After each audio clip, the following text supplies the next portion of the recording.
All right, today we're going to continue our lesson by talking a bit about proving a statement, a mathematical statement, versus solving that statement.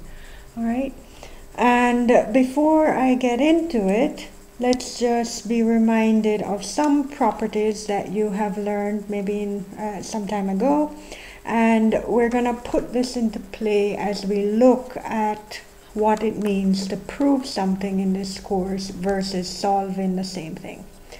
All right, so if we look at real numbers, which is what we'll be dealing with most of the time despite the other number systems that we've talked about, we can look at the various properties that we have present. One of the first properties that we have is this closure property. And this closure property is saying that if I have A, B, and C, I'm assuming that A, B, and C all throughout here. So A, B, and C are members of the real number system.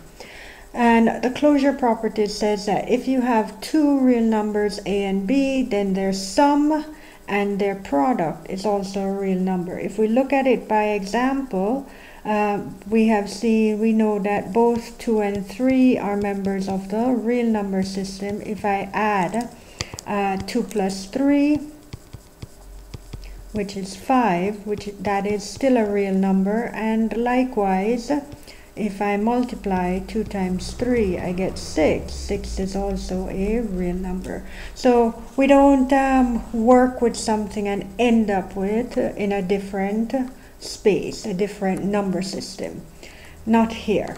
Let's go on to the second property. Again, you know that you've done it all the time. If I have 2 plus 3, this is the same as 3 plus 2. And if I had 2 times 3, it is the same as 3 times 2. These are known as the commutative properties of addition and multiplication, respectively. Continuing down, we have the associative property, and we have 3 items, A, B, and C. It doesn't matter if when we're adding them, if I add the first 2 and then the third, or I add the second and third and then add it to the first. So looking at this, we would have 2 plus 3 in bracket plus, I think I said let C equal to, I chose 9. All right. And this would be the same as 2 plus 3 plus 9. Doesn't matter if I work this, 5 plus 9, this would give me 14. If I go on the opposite side, I would have 2 plus, I'm following the order of operations, 2 plus 12, I would end up with 14. So again, grouping them to use this associative property doesn't matter. All right, let me just get a bit more space in here for the product. It's by the same way or same method. We could have the multiplication, 2 times 3 times 9, and 2 times 3 times 9. Let's just go over a bit more. All right. Now, sometimes it all depends on what you remember or the numbers that you have. This proper associative property may make more sense to you. 6 times 9, 6, 9 is 54. I know my multiplication table. This way wasn't too hard. The next one, but working inside a bracket, I get 27. Had it been some other number, it might have been a bit more difficult for me to arrive at the same answer. So the associative property gives you a way of working out something, and by changing the grouping, if you wish. All right, the identity property, everyone knows that this 0, so this is the property of 0. 0 is the additive identity for the real number system, and 1 is the multiplicative identity, right, or unity, or 1 is the multiplicative identity for our real number system. The inverse, whenever we have a number, we chosen a number, we can look at its opposite, which is the opposite sign. So if I chose 2, then this opposite is -2. When I add them, I end up with 0. Likewise, I have the reciprocal property. 1 times 1/2 would give me 1, the identity in multiplication. And of course, finally, we know that we can put together these ideas of addition and multiplication in our distributive property. And again, if I just continue with the example that we have, 2 and 3 plus 9, this they're saying is equal to 2 times 3 plus 2 times 9. Right. So if I worked out what was inside a bracket, I would have 2 times 12, which is 24. This is the proper way for us to, if we're given all digits, to work inside the innermost bracket first. And we have 6 on this side. 6 plus 18 is 24. So all of these rules, we are familiar with them. We have learned the names from earlier days, and I just wanted to remind you of it because we want to look at the idea of proving. All right. Alright, I'm going to introduce a few properties that maybe you haven't either seen the names of before, or you, while you might know them or it might seem obvious, you probably did not recognize that we had special names for these. Alright, now the first, it's called properties of the equal sign. So I'm sure you didn't think about it, you just said, you just had an intuitive idea based over the years of doing mathematics what an equal sign represented. However, let us think about having 3 real numbers a, b, and c. The first property is called a reflexive property, and it's just saying that any number is equal to itself. Again, you might say that is just useless, but never mind. Let's see the reasoning behind it as we go further. The second property is the symmetric property, which says if I have an expression or a is equal to b, then I could change the signs. It doesn't change the sides, rather. It doesn't matter. Turn around the equation, b equal a. A transitive property, a bit more complicated, 2 parts, a equal b and b equal c. Then I could start from the beginning and end up with a equals c. Many people think of this as somewhat equivalent to a substitution property. But a substitution property is even a bit larger than this transitive property. Anyway, let's look on and see what else I've written here that I'm sure you're now saying to yourself, this is all quite obvious. Why are you doing this? If we also look at these 2 rules here, calling the addition property and the multiplication property, you might be reminded that the common way that we say things in math, anything I do to one side, I do to the other. So if I should add a number on one side, I have to do the same. So sort of that balancing act. And likewise, we do the same with multiplication. If I multiply one side, I need to multiply the other. All right. Just as, let's just look at an exercise here, or examples, just so that you get these names down. Suppose I have, if x plus 2 is equal to 5, then tell me what property I have if I now write this. Alright, so if I write this, and my implication here, that just means then, if you prefer to write it out in words, right? If x plus 5 is equal to 5, then 3, open bracket, x plus 5 equal 5.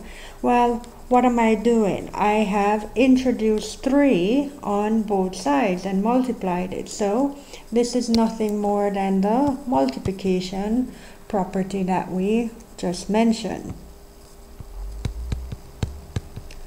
But the point is, as I get into proving, I need to be able to name or describe exactly what I'm doing. So just trying it with something simple first. Let's look at another question. If I have x plus 2 equal to y, and I write that y equal to x plus 2, what property am I using? Well, all I did was simply switch the left and right hand sides, so this is nothing more than a symmetric property, which I hope that many of you will get in the habit of using as we go on when we're solving equations. Alright, now let's look at another example. Suppose I have z is equal to x plus 2 and x plus 2 is equal to 3. Then I can conclude that z is equal to 3.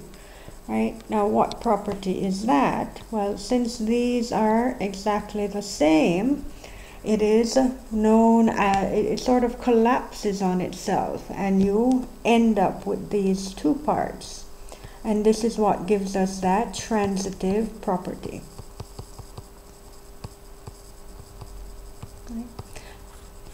Okay. Transitive property, as I will explain, will be a little bit different than the substitution property. So for example, in this case over here, we were expecting to see 3 times 5. But a substitution is that I've replaced this with a single term. Just checking my spelling there. All right. So keeping these in mind, your textbook should have all these properties, or if you wish, you can pause this video and write these down or note them. We're gonna use it a bit in understanding the difference between proving an equation or proving something versus solving said equation.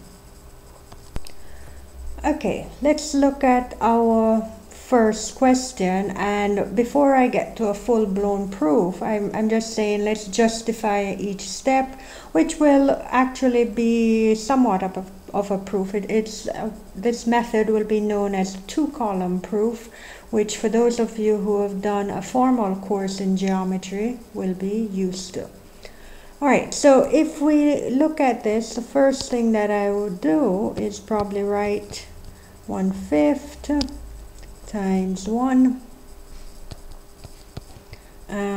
plus 1/5, and here's my bracket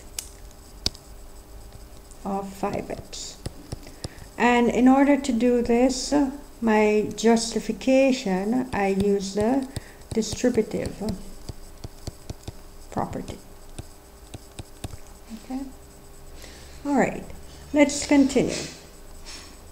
So as I go through, and I'll still color code these, whenever I make a change to something, let's see if I can maintain it. I will keep it in red. I'm not going to make any changes here yet, but let's make a little bit of a change.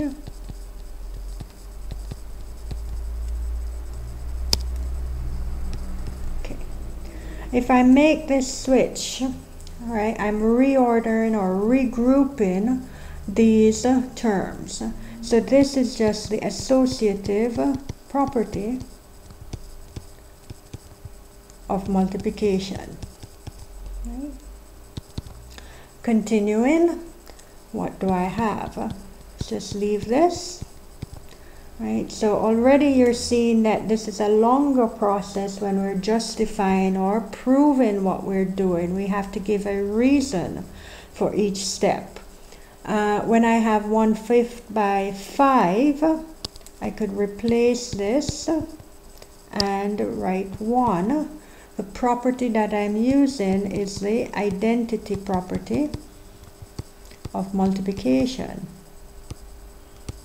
Right, recall what that was. It was 1 over a, oops, let's give that a different color. 1 over a times a equal 1. Just since I don't want to keep flipping back and forth, but just to jog your memory, what's going on there. All right, continuing on. Now I have 1/5 times 1. I can replace this with 1/5 plus x. And in both cases, this is nothing more than the identity property. This is just a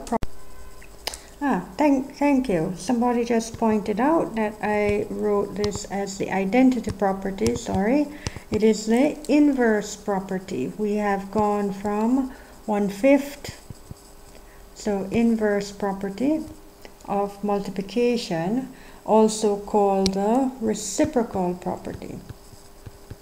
So, and now when we get to the end here, we have the identity property. Right, and we have the identity property of multiplication. 1 times anything, 1 times a is a. 1 times a is equal to a. All right, and now the final proof is basically we're saying this left hand side is equal to the right hand side. All right, so we can conclude this by saying that therefore 1/5 1 plus 5x is equal to 1/5 plus x. And how did we arrive at that reasoning? Well, we actually use the transitive property. What we were saying was literally that if we started from some a, this was equal to b, right? So if I call this step b, and that b is equal to c, or b is equal to c, c is equal to d, right? And d is equal to e. So therefore I can conclude that all these intermediary steps would lead to the conclusion that a, which is here, is equal to e. So when you did this for all expressions throughout your life, you in math class up to this point, you really have been using the transitive property when you were simplifying or and solving equations. All right, let's look at question 2. We want to prove that if we are given this equation 5x minus 20 equals 0, then x equal to 4. And because we're proving, we have to justify each step. So let's look at the proof. So let's write back 5x minus 20 is equal to 0. This was given, that step was given. All right, I could look at this as 5x plus negative 20. So sometimes I'm going to be bringing in some ideas that we know, but I hadn't listed in my earlier part. So this was a meaning of subtraction. Right, a minus b is really a plus negative b. Okay. Now, let's look at one of those strange properties that you probably laughed at. I could write 20 equal to 20. This is just a reflexive property of the equal sign, right? Which said that A equal A. Quite a trivial thing. But if I now combine these, I would have 5x plus negative 20 plus 20, 0 plus 20. Right, and the first part I'm going to put in a bracket because that was a set of or a group of terms that we had. Would have combined that with the 20 afterwards. And this is nothing more than the addition property of the equal sign. So anything I'm doing to one side of the equation, that was what you were doing, but now I purposefully put in there one of these reflexive property that you're not used to. Okay. All right, continuing from there, we could probably change the way that we bracketed this. So I'm using the associative property of addition. Right. So we're grouping, instead of looking at the first two terms, I'm looking at the second and third term. And now let's see what we get. This line is just equivalent to 5x plus 0. Let me bring this back down. So in here, let me get it right this time. This is just the inverse property. This is the inverse property of addition, right? A plus negative A equals 0. And continuing on, right behind it, you would then say 5x is equal to 20. The justification for that is the identity property of addition, which says if I have a number A and I add it to 0, I end up getting itself. So no mysteries here. Now I want to continue on and solve this. But in order to solve, let's write this here again.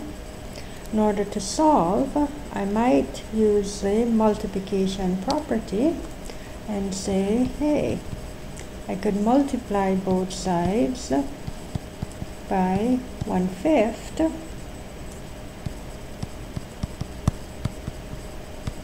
Right, multiplication property of the equal sign. And now changing my grouping, I get 1/5 times 5 of x. And here it doesn't really matter. Right, so I'm using the associative property, property of multiplication. And what do I end up with? I get 1. Remember, it's a proof. I have to justify each and every step. 1/5 times 20. And what do I have? This was just a reciprocal property on this side here. So this reciprocal property or inverse property of multiplication. Right, so that's what gave us that 1 there. Let's focus a bit on the left side. So I would have 1x. And this is 4. And here we could just call this a substitution property. I'm substituting an equivalent term for 1/5 times 20. And then finally, I'm now done, x equal 4. This is just the identity property of multiplication. Right? So, looking back, we wanted to prove if 5x minus 20 equals 0, then x equals 4. As we go through, we're justifying this. We see the many steps. We can talk about what property, what rule of mathematics is being used in each of these. Now let's compare this same problem to solving. You would have, say, 5x, let's start with what is given, minus 20 equals 0. I didn't even have to write that. And the process that you would have gone through was something like this. Anything I do to one side, it's you do to the other, and you ended up x equal to 4. So solving, this is a much shorter, right? This was much shorter compared to what I did in the previous step. So be careful when you are given something that says prove, that you don't just look at it as solving something. All right. The proofs that we will have will vary as we go on through this course, but keep in mind that the idea behind any proof will be justifying your steps. Wanted to do a little bit of review of solving equations at this time, particularly more complicated ones. So I'm gonna show you my way of doing things, and what I'm trying to do is minimize the errors that could be made. It's not that this is the perfect way or anything like that. Alright, so if we were given this and we want to solve for x, one of the first thing that I like to do is work on each side and just simplify each side. That is, group like terms, etc. So if I look at this, we would have, say, 7 minus 12 minus 9x. I'm going to group those together. I would have 3x minus 8x plus 5. Right. And let's see what we get. We have negative 5 minus 9x minus 5x plus 5. And now we can't do anything more on either side.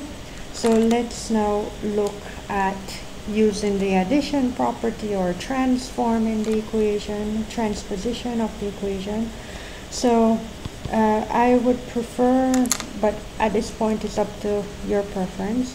I'm going to move the 9x, negative 9x to this side. So I'm bringing all my x's on one side. Right, so bring like terms to one side, and if I do this, I'd have minus 5 minus 5, so 4x negative 10 dividing through by 4, negative 10 over 4, so x is negative 10 over 4, or simplifying minus 5 over 2. As a general rule, we don't mind, or we actually prefer that you leave your answer in this in fraction form and in this improper fraction form when you do get it. Do not write in the form, say, negative 2.5. Right? Decimals are okay sometimes, but this is much more preferred.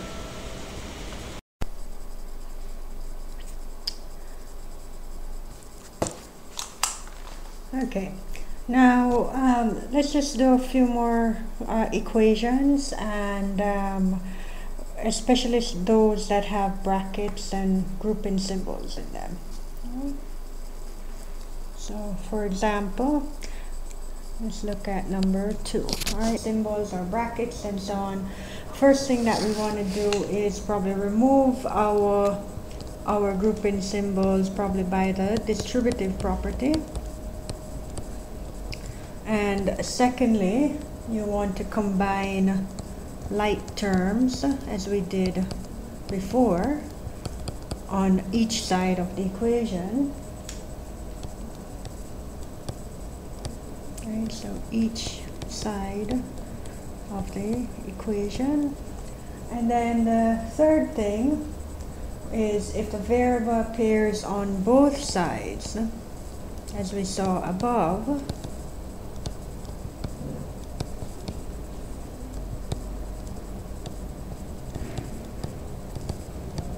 we're going to transpose the terms to get all variables, all terms with variables on one side,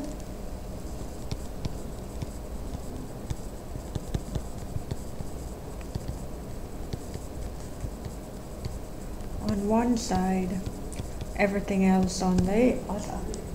Right? And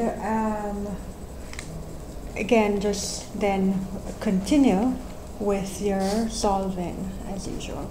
All right, so let's look at some more complicated ones, and we will try them.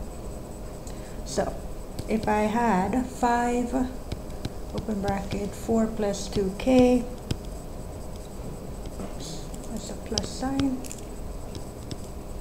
and this is equal to 8 open bracket 3k minus 2 minus 4 1 plus k. We want to find k. And using my distributive property, I'll just go and do it in the fastest way. 5 times each term, 8 times each term in a bracket, 24k minus 16, negative 4 times each term. Watch your minus sign as you are distributing this, right? So it is minus 4 minus 4k. Right, simplifying each term. So far we've done this. We've gotten rid of the distributive property. Right, you use the distributive property to remove these grouping symbols. Now we're going to continue. Nothing to do on the left side, so we'll just bring that down. If we look on the right hand side, there were like terms. These two are like terms, and these are like terms. So if we combine them, which you're quite used to doing without having to put them next to each other, 24k minus 4k is just 20k, and minus 16 minus 4 is negative 20. Right? Let's get rid. So now there we've come to the point where we need to transpose to get all the variables on one side. So I'll just transpose and move the 10k, it becomes negative 10k. I'll also move the minus 20, this is plus 20. So 10k is 40. Divide both sides by 10. We end up with k equal to 4. Right, so my solution is k equal to 4. Alright. So just keep in mind those steps. It's much easier to do this, and particularly here when we combine like terms on each side of the equation before moving things, because it becomes a bit too difficult to track our items. Let us look at one more equation, or rather, let's see something. If I have 10 minus 6 and half x minus 2/3. I know many of you, once you start seeing the fractions, you throw up your arms and say, I've never seen something like this before, but it's the same process. You are using the distributive property and multiplying each item on the outside with what's inside the bracket. Alright, so if we go through, this is 6 times half x, minus and minus is a plus, 6 times 2/3, we have 8 times 3/4 x, and 8 times 5/8. Alright, so we have a bit of cancellation that we can do. So let me just go through and cancel some of these. 1, 2, 1, 1, right? So sometimes you're lucky enough, not all the time, but you're lucky enough in this case that you've ended up with all nice integer terms or integer coefficients. 6x plus 5. So it went from something scary with your fractions to something quite normal. Again, if we go through, we have some like terms on the left hand side. Let's combine those, and when we combine them we have 14 minus 3x. Right. You might notice that for many of them I like to end up with a positive x for some reason, and so I normally will put or move my terms, transpose my equations so that I end up with the variable having a positive sign. But it wouldn't matter at this stage here. It would also be equivalent to you writing minus 3x minus 6x is equal to 5 minus 14. Right? But let me stick to the part that I have here. This is 9x. 5 from 14 is 9. Dividing through, I end up with x equal 1. So my solution is just the x equal 1. Okay.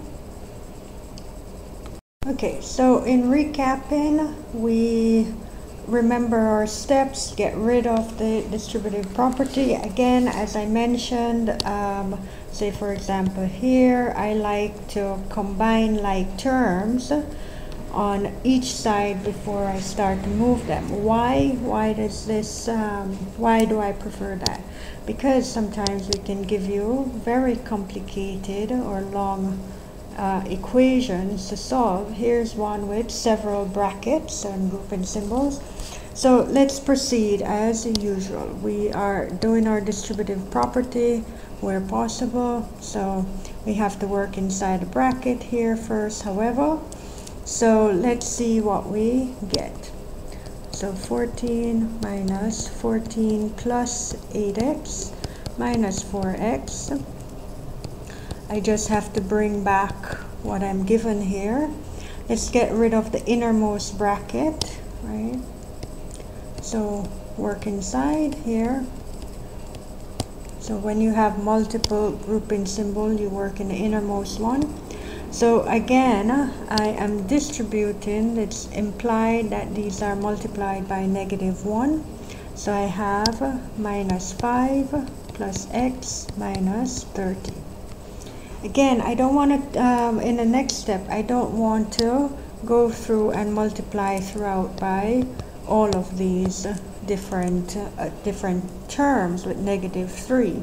So it would be best for me to simplify what is inside. All right, and this is the methodology that I will use. All right, let's also simplify this left hand side, and we would get 0. 0 plus anything is that term, so we'd end up just with plain old 4x on this side.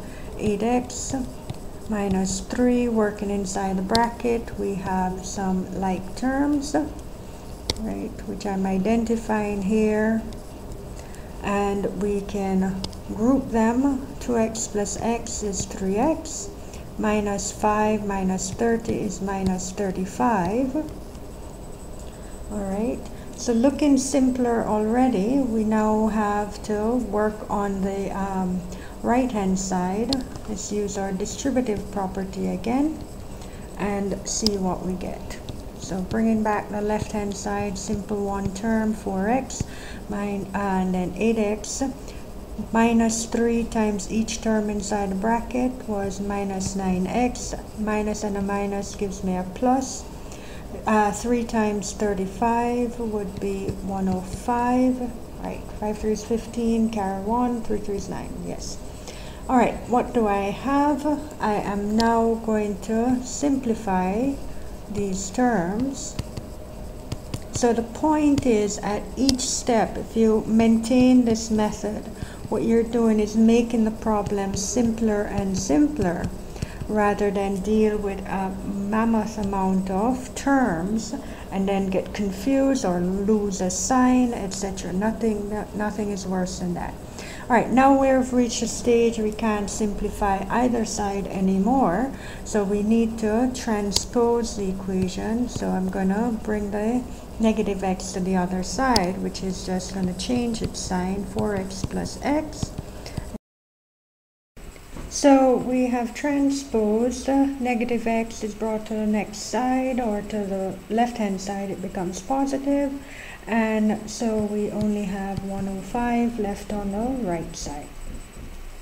Continuing, let us simplify our equation and combine like terms. We end up with 5x equal 105. Pretty simple now.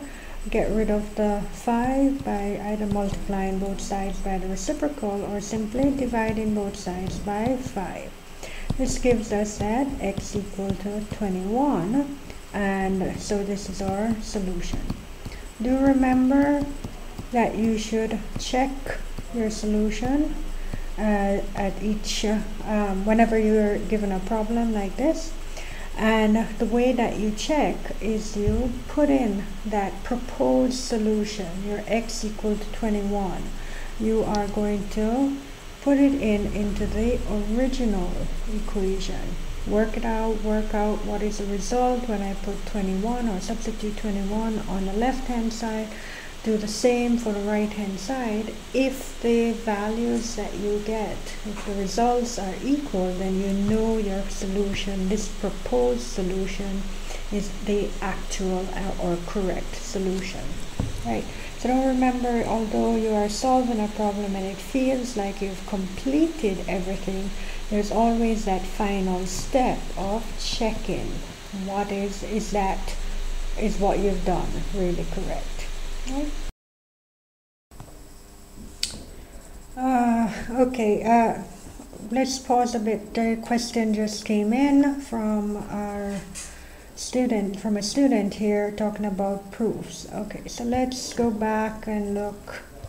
We had said that when we're proving something, we are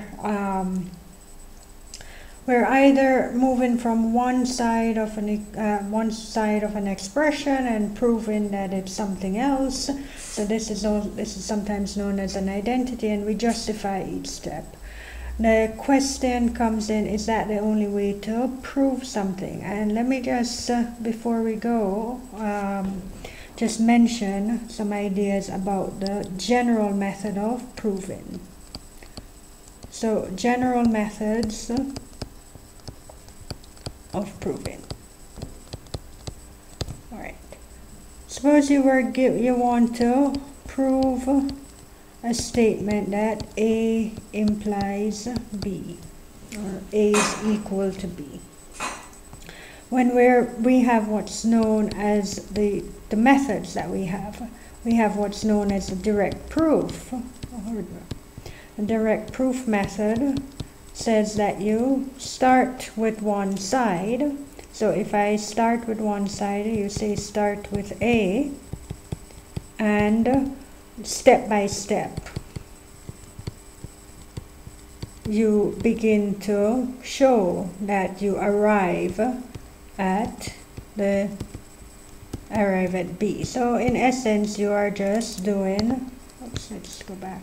You want to prove that A equals B, so you are just doing A implies B. Or if you choose to start on the right hand side, you could do B implies A.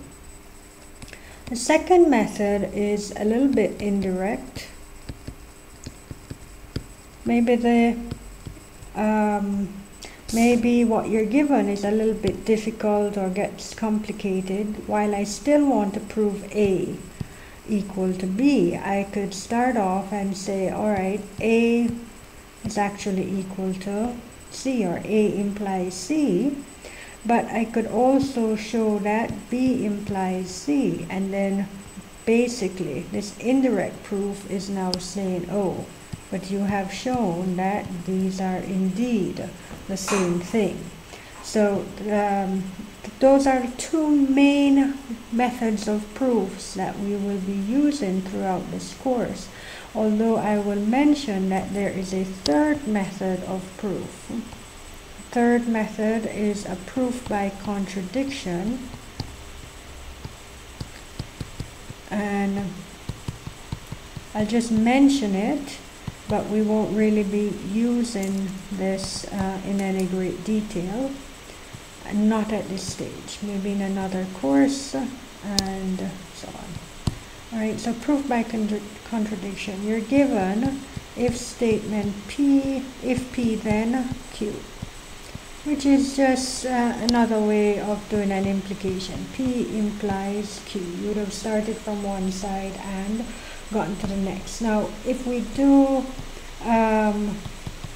what we call symbolic logic or so, a course in that, we will find out that this implication, the opposite of it, if we take the statement P and combined, so this means here, I know I have something strange, P and not Q, right? Then what you want to do is you end up with a contradiction.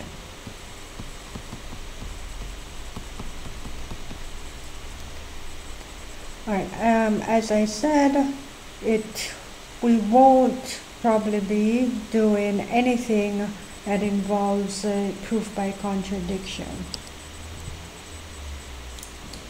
Okay. Alright, some of our students are think that this is crazy. One of the things that you could prove by this is this, prove that the square root of 2 is irrational. Right? Now, just to set it up, when we're doing the proof, we'll tell the reader that we're doing this by contradiction. Spelling is getting to me again. Contradiction. Alright, let's look at this statement that we have here. Root 2 is irrational. Let's write it a bit more mathematical so that I can see exactly the what is my premise, what is my hypothesis, if you wish, and what is the conclusion. So from here, this is saying if x equal to root 2, then x is a member of the irrational set. So if I'm saying that we're going to prove by contradiction, what it means that I will do is I will make the following assumptions. I'm going to say let x equal to root 2 and let x be a member of the rational numbers. And that would mean that square root of 2 is equal to a over b. This would be a fraction, of course, in lowest form, right, where if x is a member of the rational, x would be, is what I'm calling x is equal to a over b. Hence, this a and b, what are they, or where did they come from? A and b are members of the integers. Right? Remember, integers were just the whole numbers and their opposites, their additive inverse. Now, let's solve this. A square, if I square both sides, right, so anything I do to one side, I do to the other, so square both sides, would end up with 2 is equal to a squared over b squared. If we cross multiply, we end up a squared equal to b squared. And what this will tell us is therefore that a squared is a multiple, or it has 2 as a factor, so a squared is even. But if we remember anything about our perfect squares, or squares, or integer squares, if a squared is even, that also implies that a is even. And if a number is even, it can be written as 2 times another where k could be any other integer. Right, so going back now, putting this in, we are seeing we have 4k squared is equal to 2b squared. Solving for b squared, we end up b squared is 2 squared. And this is now telling me the same argument. B squared is even, which implies that B is even, right? So B equal to 2 times L, and this is where the contradiction lies. The contradiction lies here because if I go back, notice what we said. Square root of 2 is equal to a over b.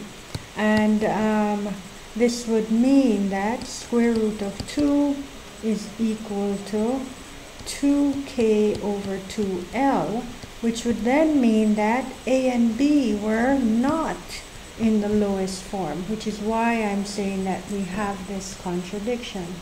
But we won't be using, while you might, some of you will follow this argument, we won't really be expecting you to do or to solve things of this nature at this level. Right? Okay, so continuing on, what we will be doing tomorrow is just reviewing some of the things. We've looked at solving equations. We just want to look at solving inequalities. And that will be a little bit of review for this week, and then continuing next week we'll start with some new topics. Okay, so